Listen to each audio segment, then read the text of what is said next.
Paper leak हो रहा है, जिसने पेपर बनाया है वही बता रहा है आंसर। आप समझ लीजिए कि लीक कहाँ से हो रहा है। तो कई मुद्दे हैं इस सरकार के खिलाफ। बेरोजगारी जितनी बढ़ रही है, इतना एरोगेंस, जितना घमंड इस सरकार में बढ़ रहा है, उसके खिलाफ हम सब इकट्ठा हुए हैं। पिछली बार प्रधानमंत्री आम पे बात की, पेपर लीक पे पी तक उनसे मुंह से नहीं निकला। जैसे इलेक्शन कमीशन को अपना कह सकते हैं कौवा बना लिया, जैसे सीबीआई को अपना कौवा बना लिया, मतलब अपने लिए काम करा रहे सारे विभाग को। अब इन्होंने आर्मी और एयरफोर्स भी नहीं छोड़ी।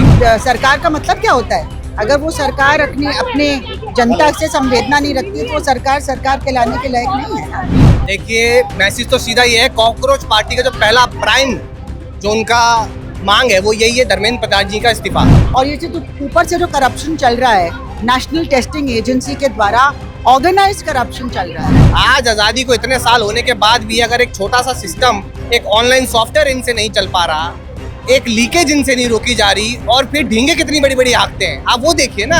और उसके बाद आपने ये CUET और ये सेंट्रलाइज्ड एग्जाम, आपने क्लास 12 के एग्जाम्स को बर्बाद कर दिया। उससे कोई फर्क नहीं पड़ता आप किसी को। नमस्कार, आप देख रहे हैं इनसाइड पब्लिक न्यूज और मैं हूं आपके साथ प्रफुल्ल।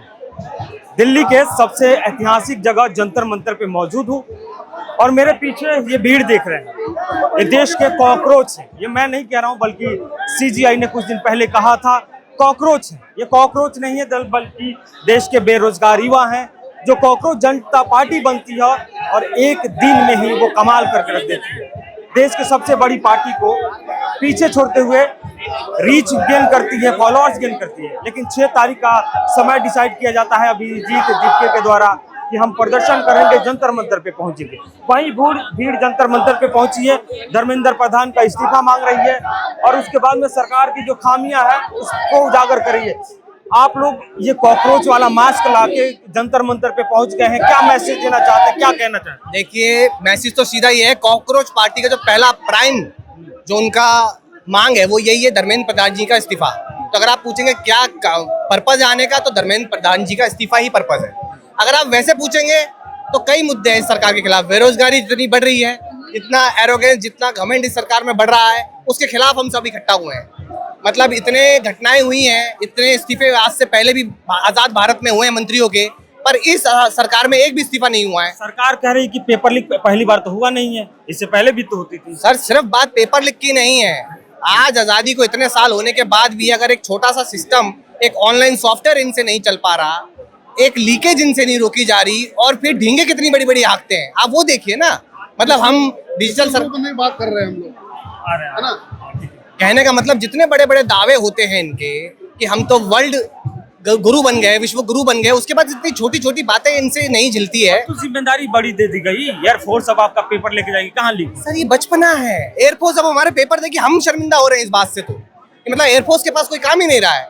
इन्होंने एयरफोर्स, मतलब बात तो वही है ना, जैसे इलेक्शन कमीशन को अपना कह सकते हैं कौवा बना लिया, जैसे CBI को अपना कौवा बना लिया, मतलब अपने लिए काम करा रहे सारे विभाग को। अब इन्होंने आर्मी और एयरफोर्स भी नहीं छोड़ी। धर्मेंद्र प्रधान इस्तीफा दे देंगे आप लोग इस आंदोलन से? भाई, देना चाहिए। कहने का मतलब ये है कि जो होना चाहिए हम उसके लिए आए हैं। नहीं देते हैं तो सरकार का सिर्फ आईना जो है इनको दिखाना चाहते हैं। इनके कान में जू तो रहेंगे नहीं आज तक, अब इनके कान पे कॉकरोच रहेंगे। कॉकरोच रहेंगे? हाँ बिल्कुल, तब जाके। किचन में कॉकरोच रहता है, कुछ लोग कहते हैं। सर, किचन में नहीं, जितनी बड़ी बड़ी त्रासदियां हुई हैं, जब डायनासोर मर गया तब भी कॉकरोच बचा था।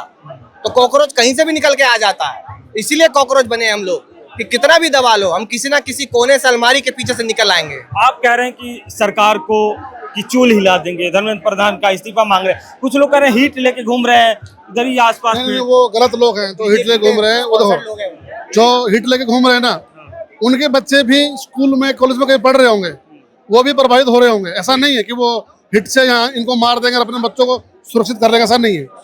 जो परीक्षाएं जो सुरक्षित होनी चाहिए वो नहीं हो रही है, तो उसके खिलाफ कौन आवाज उठाएगा? मैं और आप। आपका बच्चा नहीं आ पाएगा यहाँ पे, किसी का बच्चा नहीं आ पाएगा। अगर आप बच्चे लिए नहीं खड़े होंगे तो कौन खड़ा होगा? कल बच्चा भी सवाल करेगा कि जब इस तरह की घटनाएं हो रही तो आप क्या कर रहे थे?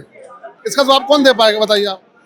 प्रधानमंत्री मन की बात करते हैं, पेपर लीक पे भी बात करते हैं, परीक्षा पे चर्चा करते हैं। पिछली बार प्रधानमंत्री आम पे बात की, पेपर लीक पे पी तक उनसे मुंह से नहीं निकला। जवाब दे पाएंगे कोई? किसके जवाब देंगे पेपर लीक पे, बताइए आप।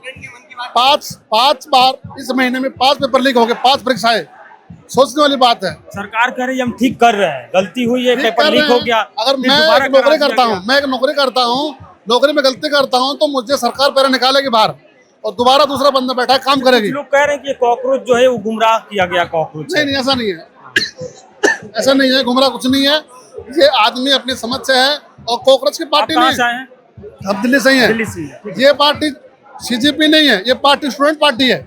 विद्यार्थी का आवाज है। एक परीक्षा प्रणाली बच्चे का पहला अधिकार होता है, वो आप ठीक से नहीं करा पा रहे हैं, उसमें लापरवाही कर रहे हैं आप, तो आने वाले टाइम में आप किसकी उम्मीद कर सकते हैं? खैर सरकार बड़ी बड़ी चीजें कर देती है, बड़े बड़े दावे कर लेती है, बड़े बड़े चीजों पे कंट्रोल कर लिया जाता है, लेकिन एक पेपर लीक का मामला नहीं सुलझ पा रहा है।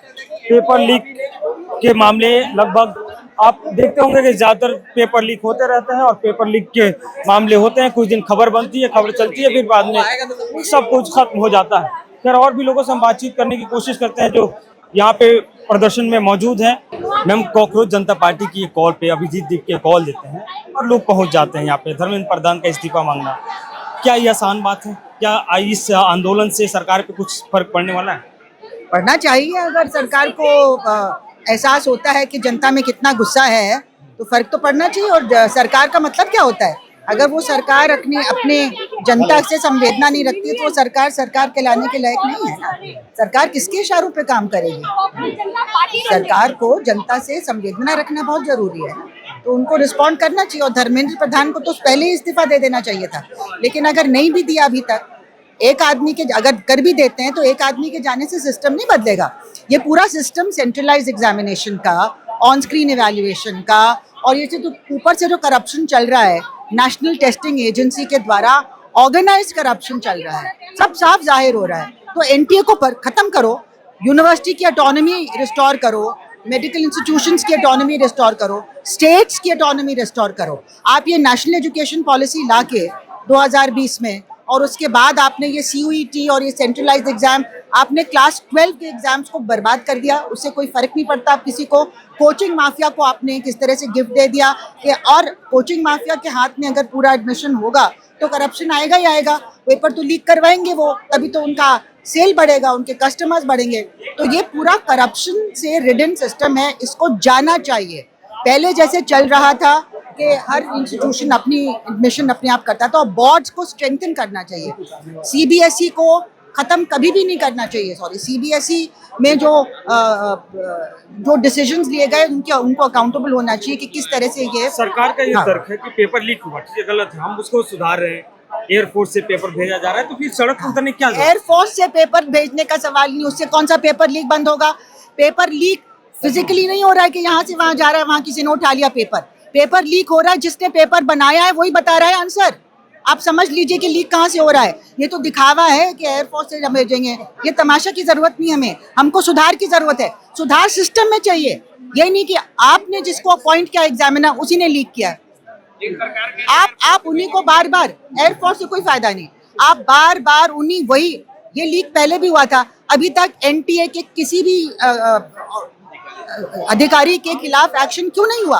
यही तो सरकार भी कर रही है। पेपर इससे पहले भी लीक होता था, इतना हंगामा तो नहीं होता था। नहीं तो आप अब सड़क पर उतर गए, गुस्से की एक इंतहा होती है ना। आप कब तक जुल्म सहेंगे, कब तक जुल्म सहेंगे, है ना? तो इसलिए जुल्म सहने का जो अब दौर है वो खत्म हो गया है। अब कुछ लोगों ने इनिशिएटिव लिया है, नहीं तो ज्यादातर लोग सोचते चलो जिंदगी बर्बाद है, खुदकुशी कर लो, है ना? अब तो कम से कम लोग अपने हाथों में लेके कि हमारे देश की पॉलिसीज ऐसी होनी चाहिए कि देश बर्बाद ना हो, स्टूडेंट्स बर्बाद ना हो, किसान बर्बाद ना हो, वर्कर्स बर्बाद ना हो। इस आंदोलन का असर पड़ेगा क्योंकि इसको तो कई नाम दे दिया गया कि बाहरी लोग इसमें इन्वॉल्व हैं, किसी के द्वारा फंडेड है। वो तो हर चीज में कह देते हैं।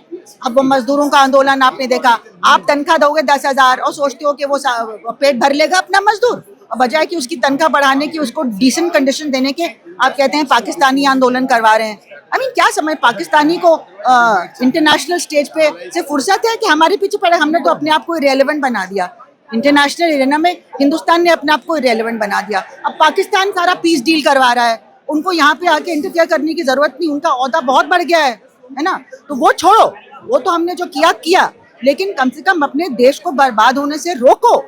हमारे देश में युवा अगर बर्बाद होगा तो देश खत्म हो जाएगा। इसलिए युवा के भविष्य को प्रोटेक्ट करना बहुत जरूरी है, और युवाओं को सोचना चाहिए कि जिस तरह से उनकी बर्बादी हो रही है, देश के हर तबके की बर्बादी हो रही है। हमको एक दूसरे के साथ खड़ा, आपको मजदूरों के साथ खड़ा होना है, आपको आदिवासियों के साथ खड़ा होना है, जिनकी जमीन छीन छीन के वहां भी इलीगल माइनिंग करनी है, वहां पे करोड़ों पेड़ काटे जा रहे हैं निकोबार में। ये सारी चीजें जुड़ी हुई हैं, कुछ मुट्ठी भर लोगों की प्रॉफिट के लिए ये सारी चीजें की जा रही हैं।